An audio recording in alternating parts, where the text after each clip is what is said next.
சிறைச்சாலைகள் கடுமையான தண்டனைகளை வழங்குவதற்காகவே என்று நம்மில் பெரும்பாலோர் கருதுகிறோம். இது உண்மையாக இருந்தாலும் பல சிறைச்சாலைகள் உண்மையில் பூமியில் நரகம் மற்றும் மோசமான சுகாதார வசதிகள், தொற்று நோய்கள், கும்பல் வன்முறை, காவலர்களின் துஷ்பிரயோகம் மற்றும் பல காரணங்களுக்காக மிகவும் மோசமான நிலையில் உள்ளன. சில சிறைச்சாலைகள் மட்டுமே வெளிச்சத்திற்கு வந்தாலும் இது போன்ற நிலைமைகளுடன் இன்னும் பல இருக்கலாம் என்ற உண்மையை மறுக்க முடியாது.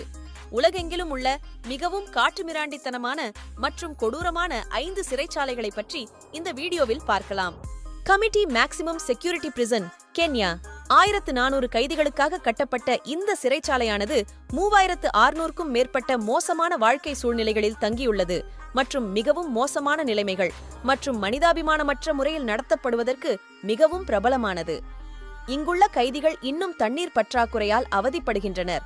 200க்கும் மேற்பட்ட கைதிகள் கிட்டத்தட்ட தினமும் தண்ணீர் வாளிகளை இழுத்து செல்கின்றனர். காலாவதியான 1940களின் சட்டத்தின்படி வேலை செய்யும் கைதிகளுக்கு ஒரு நாளைக்கு 10 காசுகள் மட்டுமே வழங்கப்படுகிறது. கைதிகளுக்கும் காவலர்களுக்கும் இடையே கடுமையான சண்டைகள் உள்ளன, மேலும் பல கற்பழிப்பு வழக்குகளும் உள்ளன. சிறைக்குள் பிளாக் சோடோமி மற்றும் மொபைல் போன் நம்பிக்கை தந்திரங்கள் போன்ற நடைமுறைகளுக்கு பிரபலமானது. நவம்பர் 2009இல் கமிட்டி சிறைச்சாலையில் காலரா நோய்க்கு குறைந்தது 8 கைதிகள் இறந்தனர். ஆட்டிகா கொரெக்ஷனல் ஃபெசிலிட்டி, நியூயார்க். 1930இல் கட்டப்பட்டது.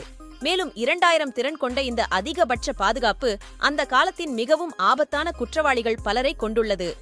உண்மையில் இந்த பகுதிகளில் உள்ள மோதல்களை தணிப்பதற்காக மெஸ் ஹாலில் ஒரு CS எரிவாயு அமைப்பு நிறுவப்பட்டுள்ளது. செப்டம்பர் 9, 1971 அன்று அட்டிகா சிறைச்சாலை கலவரத்தின் காரணமாக இந்த சிறை பிரபலமடைந்தது.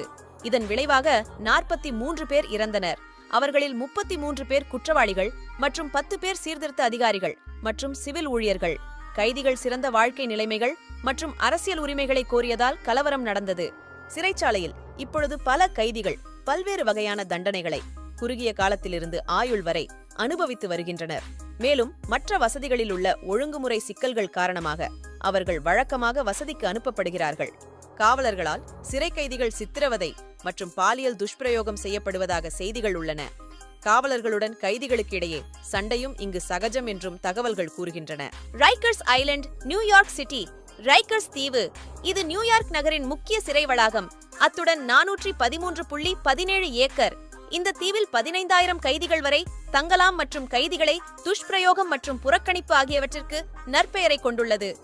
முறைகேடு செய்யும் சீர்திருத்த அதிகாரிகளின் பயத்தில் கைதிகள் அடிக்கடி வாழ்வதாக செய்திகள் உள்ளன. சீருடை அணிந்த கைதிகள் மற்றும் சிவிலியன் ஊழியர்களால் அடிக்கடி கடுமையான காயங்கள் ஏற்படும் நிகழ்வுகள் உள்ளன.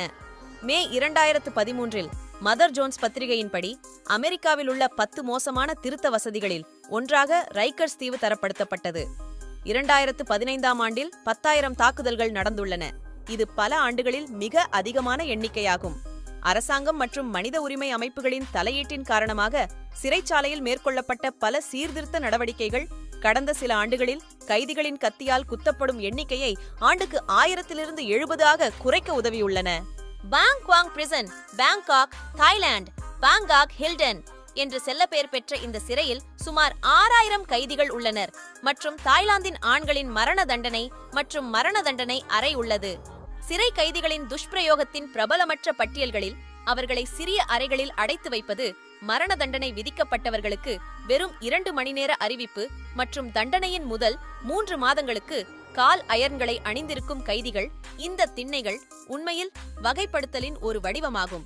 கைதிகளுக்கு ஒரு நாளைக்கு ஒரு முறை மட்டுமே உணவு வழங்கப்படுவதாகவும் ஒரு சிறிய கிண்ணத்தில் வழங்கப்படுவதாகவும் செய்திகள் உள்ளன. கிட்டாரமா பிரிசன், ரவாண்டா. இந்த சிறைச்சாலை உலகிலேயே மிகவும் கொடிய சிறைச்சாலையாக கருதப்படுகிறது. ஊடக அறிக்கைகளின்படி சுமார் 6000 முதல் 7000 கைதிகள் உள்ளே அடைக்கப்பட்டுள்ளனர்.